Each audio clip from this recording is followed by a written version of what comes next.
All right, it's Joe Bruin here with AllAccessEntertainment.com. We're here with the one and only Larry Elig here at Rhode Island Comic Con 2018. Thanks for joining us today. Great to be here. Appreciate you taking the time briefly here. And how did you first get started with the sculpting, and how did it all start? I've been a professional sculptor pretty much all my life. Was an art student, and I'm originally from Cincinnati, Ohio, and studied to be an artist. And I found out my real strength is sculpting. And so after going to school, and I had to look for a job, I was lucky enough to get a job in a theme park in Cincinnati, Ohio, called Kings Island.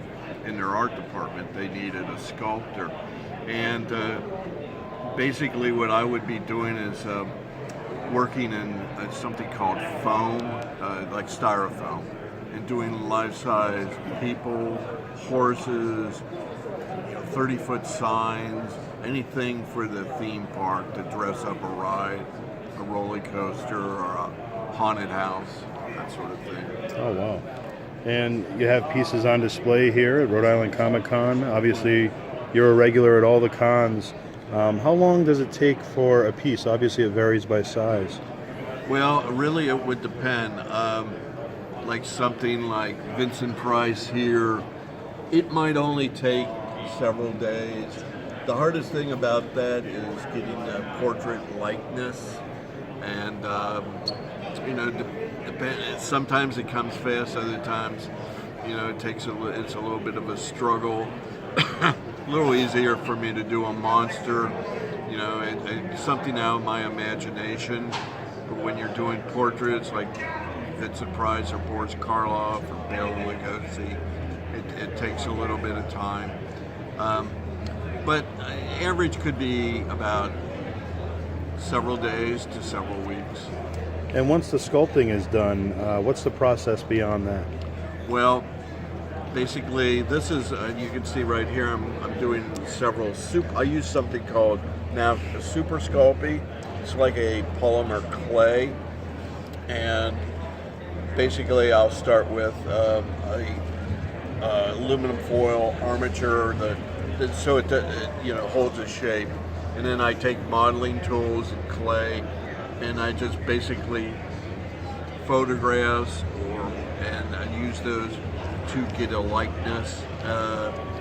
When I finish it, then what I'll do is I bake it in an oven, and then it gets the hardness of plaster of Paris. From there, I will make a mold, a rubber mold. Basically, I take this and I put a clay wall around it and put it in a box with a wall around it, and I will divide it in half. I get the sculptures divided in half, the high points, and then I build the clay wall around it and make like a rectangle or a square. Give myself maybe an inch or so around that, and then I get liquid rubber and I pour it over that first half. It's catalyzed, and when it dries, it'll make sort of a hard but pliable a mold. So I reverse it, make another half, the second half, go through the same process. When that's cured, I take it apart, take the original sculpture out, and then I pour a liquid, it's called cold cast bronze. It's a plastic, two-part plastic with a colorine in it and another third of bronze powder. And I paint that in there to the two molds. When that's cured, I take the casting out and clean it up, use Dremel tools and steel wool on it. And the bronze powder comes to the surface. You can see it there. And then from there, we'll add several colors of wax, brown wax, to get into the recesses of the hair or detail work. And then after that, a verdigris to give it an antique look. And Dare I say you have some favorite pieces over the years? Well, probably my favorite, the one that really started me was the Mummy. I love that pose, and I wanted to do sculptures of characters and people you don't see too often, and horror ones. Of course, I was mainly doing this for myself, and it's like, well, I want to make a Frankenstein or a King Kong, or it could be Ratfink, or just something that I have, doing it for myself and make it look as cool as possible.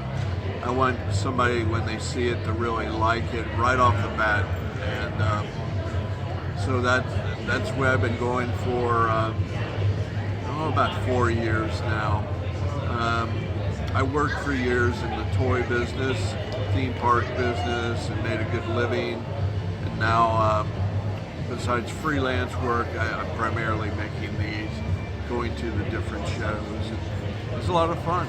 I meet a lot of nice people. And as you said, you've worked with toys. We spoke briefly yesterday, and you mentioned you were with Kenner.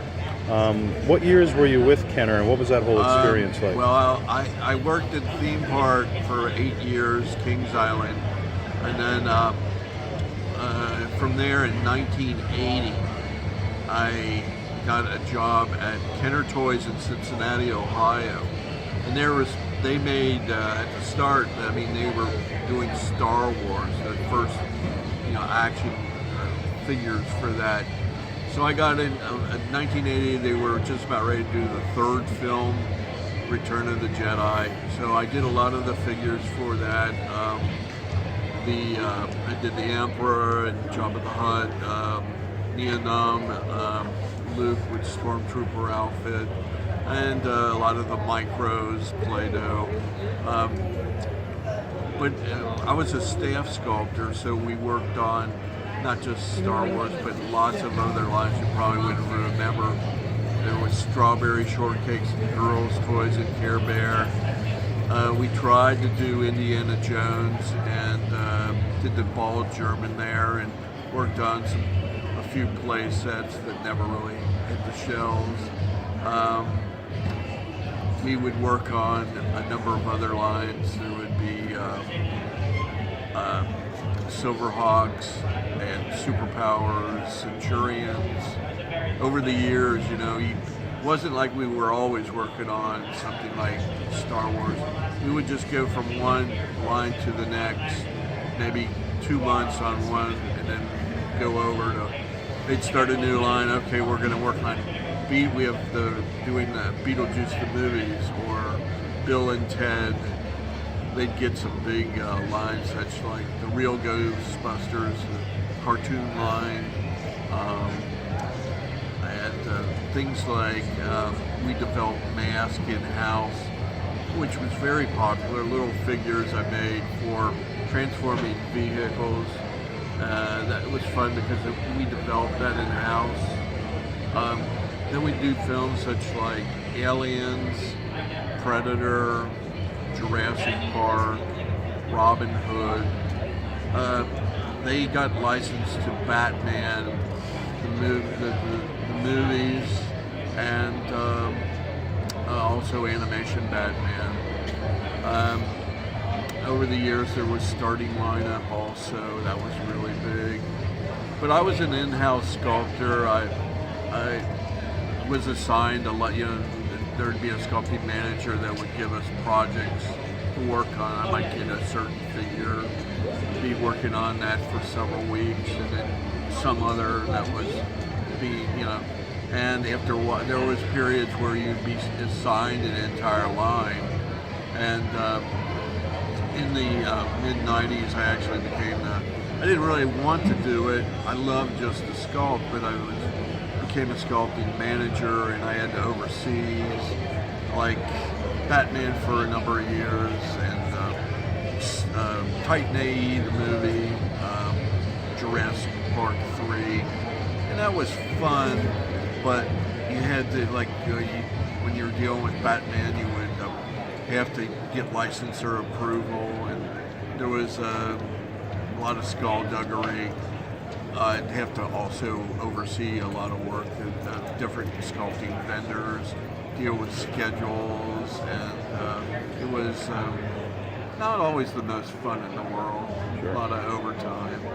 And you also mentioned briefly yesterday the Savage Mondo Blitzers line Right. that yeah. was cut short just after a year. Any info you can give us on that, or some of the items you sculpted? There was a designer named Steve Westoff, and he was pretty cutting edge, and he was came up with, I'm pretty sure, all of or most of the line designer, and basically, again, it was assigned to a number of sculptors. I really didn't have a lot to do with it. I did a couple figures. There was several other sculptors I think took the lead on that one. I don't want to take credit for something I really. It was fun though. It's that they were on skateboards or very little figurines, and I did a number of those like masks where you do a head about this big, or Sky Commanders, Bone Age, which was cavemen, and they'd have dinosaur bones that would transform into vehicles, that sort of thing.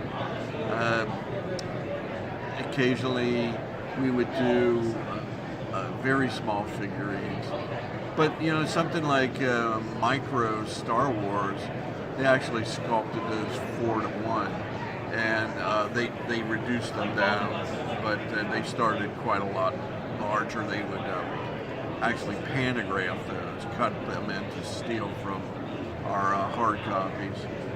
And what's it like meeting the fans one-on-one at an event like this and being able to show them your work direct? It's a lot of fun because, again, in the toy business, you just had your basically people around you, designers, marketers, and bosses, and most of the time they were pretty critical, and it wasn't a lot of fun. Sometimes it would be, but when you come here, you meet the people that played with the toys you worked on, and they look at, most times they are very appreciative of your work, and it's really enjoyable. It's a lot of gratification. And we talked about nostalgia yesterday. Here at Comic-Con, I mean, this is where it's at as far as nostalgia goes. But in earlier years, they didn't really keep track of the past, unfortunately, and got rid of a lot of stuff. What are your thoughts on that? Well, I'm a champion that, like a lot of the original sculptures, we kept from being destroyed. So a lot of they used to, very early on, after they were produced, they were totally destroyed. Now I think there's a bit of a library of retrieved ones. I've repaired a number of incredibly damaged items and got them looking the way they should. It's the same way with in the movie business with old movie posters, how they threw those away and now they're worth a fortune. Old comic books, toys, that used to be in the bottom of some kid's toy box. I mean, it's even like we've lost a large part of our television past because other than Kinescope, most of those shows were done live or on a tape. And if they were done live, they never filmed them, so that was it. Or they were put on a tape that they would reuse over and over again. That's why you'll never find any CD or DVDs on Soupy Sales or people like Johnny Carson, Jack Barr, Steve Allen. There's all that. There's still a few, but most of them were destroyed.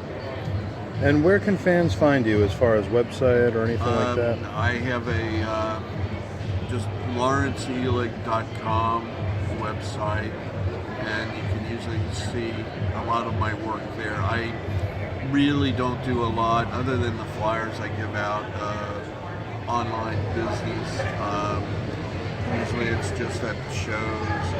It seems like most of the time I'm just working on sculpting, and I don't do a huge actual selling online. Sure.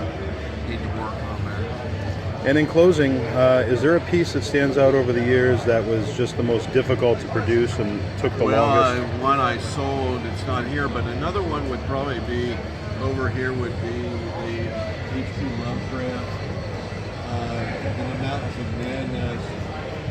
Every piece, there's probably maybe 10 pieces to it, and they have to create individual tentacles in different parts, and you have to put it all together.